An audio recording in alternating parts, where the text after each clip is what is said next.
সব latest update পেতে subscribe করুন আমাদের চ্যানেলে আর বেল আইকনে ক্লিক করতে ভুলবেন না।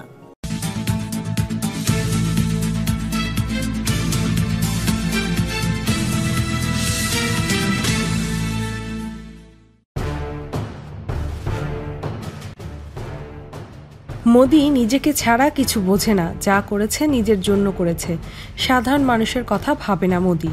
তাই তো ৪৪ জন জওয়ান মারা যাওয়ার খবর পেয়েও ভীমতালে ভোটের প্রচারের জন্য শুটিং করতে গেছে। জওয়ানদের নিহত হওয়ার খবর পেয়েও ছুটে আসেনি, ভোটের প্রচার শেষ করে তবেই ফিরেছে। সাইথিয়ায় কর্মী সভা থেকে এভাবেই মোদিকে আক্রমণ শানালেন বীরভূমের তৃণমূল জেলা সভাপতি অনুব্রত মণ্ডল। মোদি এলাকার অবাঙালি ভোটারদের ভোট পাবে কিনা সাংবাদিকদের এই প্রশ্নের উত্তরে কেষ্ট বলেন, নরেন্দ্র মোদি ব্যবসায়ীদের চোখে জল বের করে দিয়েছে, তাকে ব্যবসায়ীরা কেন ভোট দেবে। পাশাপাশি এদিন লকেট চট্টোপাধ্যায়কে মন্দিরের পাগলি বলে কটাক্ষ করেন অনুব্রত মণ্ডল।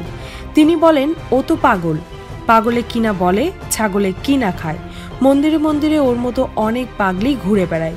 এদিন ভোটের স্বার্থে অবাঙালি ভোটারদের সঙ্গে আলোচনায় বসার কথাও জানান কেষ্ট। সামনেই লোকসভা ভোট, তার আগে ভোটের প্রস্তুতি শুরু করে দিয়েছে সব রাজনৈতিক দলের কর্মীরা। একই রকমভাবে লোকসভা ভোটের প্রচারের জন্য বীরভূম জেলার প্রতিটি ব্লকে ব্লকে বুথ ভিত্তিক কর্মী সম্মেলন শুরু করে দিয়েছেন বীরভূমের জেলা সভাপতি অনুব্রত মণ্ডল। বীরভূমের সাইথিয়ায় একটি বুথ ভিত্তিক কর্মী সম্মেলন করেন অনুব্রত মণ্ডল। দেবে না, কেউ ভোট দেবে না। মোদিকে কি জন্য ভোট দেবে? ব্যবসাদারদের চোখে জল বার করে দিয়েছে, টাকা আবার ভোট দেবে? কানতে পারছে না, লোকের সামনে লুকিয়ে লুকিয়ে রুমালে মুখ মুছে নিচ্ছে।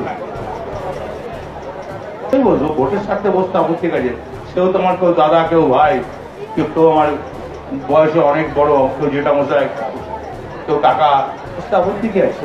সেটা ওদের ঠাট্টা, মাঝে মাঝে ঠাট্টা করতে ইচ্ছা হয়তো, সাংবাদিকরা যাতে মজা পায়, সাংবাদিকরা যাতে আনন্দ পায়, সেই কথাগুলো মাঝে মাঝে বলতে হয়। তাহলে তোর তো নিরাশ হয়ে যাবে। বিরোধী দল নয়, একটাই দল, কোথায় সিপিএম, কোথায় কংগ্রেস, বিজেপি, বিজেপিও নাই, কত আর তৃণমূলের পেছনে ছুটবে ভাই?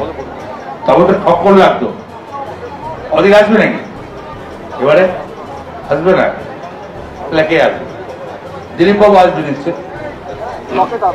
রকেট ও পাগল, ও পাগলের কিনা বলে ছাগলের কিনা, ও তো পাগল। অনেক মন্দিরে মন্দিরে পাগলি ঘুরে বেড়ায়।